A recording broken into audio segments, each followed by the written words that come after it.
अहले बैत के घराने की बड़ी शान है। ईरान से ताल्लुक रखने वाले इमाम खमीनी भी सैयद घराने से ताल्लुक रखते थे। जिनकी रगों में इमाम हुसैन का खून हो, वो कभी किसी यजीद के आगे नहीं झुकते। वो जिंदगी की परवाह नहीं करते, वो किसी ताकतवर की ब्यात नहीं करते। उनके दिलो व दिमाग में यही होता है कि मेरे नाना के दीन पर कोई आंच ना आए, कोई ये ना कहे कि तुमने नाना के दीन की लाज नहीं रखी। अहले बेत की ये पहचान है कि वो हमेशा हक के साथ खड़े होते हैं। हर जमाने में उनकी राह में रुकावट डालने वाला कोई ना कोई यजीद होता है, मगर इस बात को कौन भुला सकता है कि इमाम हुसैन आज भी जिंदा हैं। उनके नाना का दीन आज भी जिंदा है। इंशाअल्लाह इमाम हुसैन कल भी जिंदा रहेंगे। खाना काबा के अंदर शिया फैमिली के साथ ऐसा मौजिज़ा हुआ जिसने लोगों के ईमान में इजाफा कर दिया और लोग सजदे में गिर पड़े। लोगों को अपनी आंखों पर यकीन नहीं आ रहा था कि ये कैसे हो सकता है। सऊदी अरब के शहर जजान के लोग इस मुल्क के अमीर तरीन लोगों में शामिल होते हैं। हर घर के अंदर 3-3 गाड़ियां मौजूद हैं। ये लोग कोई काम नहीं करते। बाज ने अपने प्लाजे किराए पर दे रखे हैं जिनका किराया लाखों रियाल है। चनांचा ये लोग उन पैसों से अपनी जिंदगी अच्छे तरीके से गुजारते हैं। खालिद का ताल्लुक भी एक शिया खानदान से था जो जजान का इस कदर अमीर तरीन आदमी था कि सऊदी बादशाहों के साथ उसके ताल्लुकात थे। मगर उस आदमी की जिंदगी मुश्किलात से भरी पड़ी थी। उसकी शादी को 8 साल का उर्सा हो चुका था। बीवी इंतहाई नीक और फर्मा बरदार थी। उस आदमी के घर में जो भी बच्चा पैदा होता वो ज़हनी तौर पर माजूर होता। वक्त के साथ साथ उस आदमी के घर 5 बेटे पैदा हुए। वो सब के सब ज़हनी तौर पर माजूर थे। आप लोग खुद अंदाजा लगाएं, जिस आदमी के 5 बेटे माजूर हों उसकी क्या हालत होगी। उस घर के बारे में सोचकर इंसान के रोंगटे खड़े हो जाते हैं।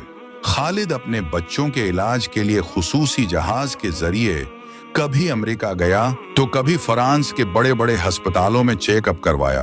अपने बेटों को दुनिया भर के डॉक्टरों के पास लेकर गया।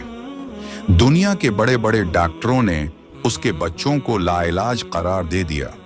किसी डॉक्टर की समझ में कुछ नहीं आ रहा था कि उसके बच्चों को कौन सी बीमारी है। खालिद रातों को उठकर अल्लाह से अपने गुनाहों की माफी मांगता। अल्लाह से कहता, मुझे इस दौलत का क्या करना, ये कहरबों रियाल मेरे किस काम के हैं। या अल्लाह, मैं बेबस हूँ, मैं इस दौलत से अपने बच्चों की खुशियां खरीद नहीं सकता। खालिद की बीवी भी हर वक्त अल्लाह से अपने बच्चों की सेहतयाबी की दुआ मांगती। ये लोग कई दफा खाना काबा में उम्रा अदा करने के लिए गए, मगर उनकी दुआ कबूल न होती। बीवी ने उसे दूसरी शादी का कहा, मगर उसने इनकार कर दिया कि अगर दूसरी बीवी से भी माजूर बच्चा पैदा हो गया तो लोग मुझसे बात करना भी गवारा नहीं करेंगे। मैं लोगों को मुंह दिखाने के काबिल भी नहीं रहूंगा। चुनांचा बीवी खालिद का जवाब सुनकर खामोश हो जाती। एक दफा ये लोग उम्रा अदा करने के लिए खाना काबा गए। खालिद के पांचों बच्चे व्हील चेयर पर थे। मुलाजिम उसके बच्चों को भी उम्रा करवा रहे थे। खाना काबा में उसके बच्चों की हालत देखकर लोग कानों को हाथ लगाने लगे। उनकी जबान से यही अल्फाज निकलते, अगर औलाद देना तो तंदुरुस्त देना, ऐसी औलाद से हम तेरी पनाह चाहते हैं। खाना काबा में उम्रा अदा करने वाले तमाम लोगों की नजरें खालिद पर जमी थीं। एक औरत कहने लगी, इस आदमी ने पता नहीं कौन सा गुनाह किया होगा जिसकी इसे सजा मिली है।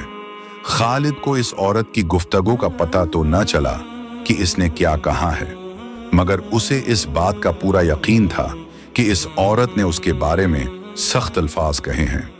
बस फिर क्या हुआ कि उसकी चीखें निकल गईं। उसने खाना काबा को जाकर पकड़ लिया, रोते हुए कहने लगा, या अल्लाह, अब तो ही मुझे बता मैं क्या करूं, मैं लोगों के ताने कैसे बर्दाश्त करूं। या अल्लाह, मैं लोगों की बातें सुन सुन कर थक चुका हूं। इतने में किसी सऊदी ने पीछे से आकर उसे पकड़ लिया और एक साइड पर ले जाने के बाद कहने लगा, मेरे भाई परेशान ना हो, अल्लाह तेरी मुश्किलात को दूर करेगा। जब दुनिया वाले बातें करते हैं तो तभी अल्लाह से मुलाकात होती है। तुम्हारी बातों से लगता है कि तुम मौला अली को मानने वाले हो। जाओ किसी सैयद से जाकर दुआ करवाओ। हरम के अंदर मेरा आपसे वादा है कि इंशाअल्लाह अल्लाह सारे काम सीधे कर देगा, तुम्हारी मुश्किलात दूर हो जाएंगी। खालिद बच्चों को लेकर घर वापस गया। अब वो सैयद बुजुर्ग की तलाश में निकला ताकि उससे दुआ करवा सके। बैठे बैठे खालिद के जहन में आया कि इस वक्त पूरी दुनिया का इमाम सिर्फ एक शख्स है, इसका नाम इमाम खमीनी है। मुझे उसके पास जाना चाहिए। खालिद के ईरान में बड़े बड़े लोगों से ताल्लुकात थे, लिहाजा उसके लिए इमाम तक पहुंचना कोई मुश्किल काम नहीं था। उसने बच्चों और बीवी के टिकट और वीजे लगवाए। इस तरह ये लोग ईरान चले गए। एक हफ्ते के बाद उसकी मुलाकात इमाम खमीनी से हुई। इमाम साहब उसके 5 बच्चों से प्यार करने लगे। फिर खालिद ने खुद ही बताया कि इस तरह हरम के अंदर मुझे एक आदमी मिला। उसने कहा कि किसी सैयद से दुआ करवाओ। आप हजरत फातिमा की नस्ल से हैं, इसलिए मैं दौड़ा हुआ आपके पास आया हूं। आप मेरे हक में अल्लाह से दुआ कर दें कि अल्लाह मेरे बच्चों को सेहतयाब कर दे। इमाम साहब खालिद की तरफ देखकर हल्का सा मुस्कुराए, फिर कहने लगे, लगता है तुमने किसी का हक मारा है। जब इंसान दूसरों का हक मारता है तो उसकी जिंदगी कैसे आसान हो सकती है। इमाम साहब की बात उसके दिल पर लगी, जिसने उसे रीजा रीजा कर दिया।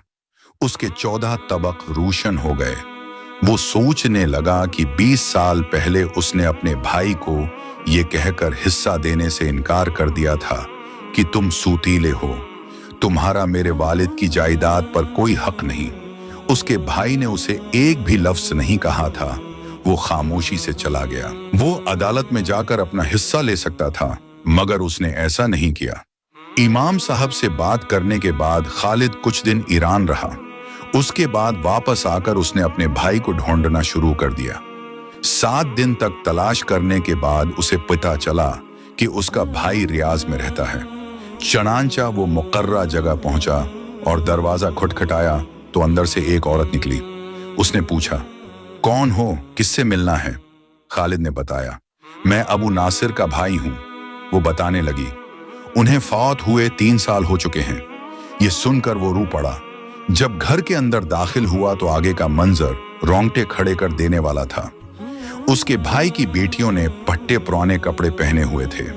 टूटे हुए दरवाजे और टूटे हुए बर्तन देखकर वो अपने जज्बात पर काबू ना पा सका। वो अपनी भाभी से माफी मांगने लगा और कहने लगा, मैंने अपने भाई का हिस्सा अदा नहीं किया, खुदा के लिए मुझे माफ कर देना।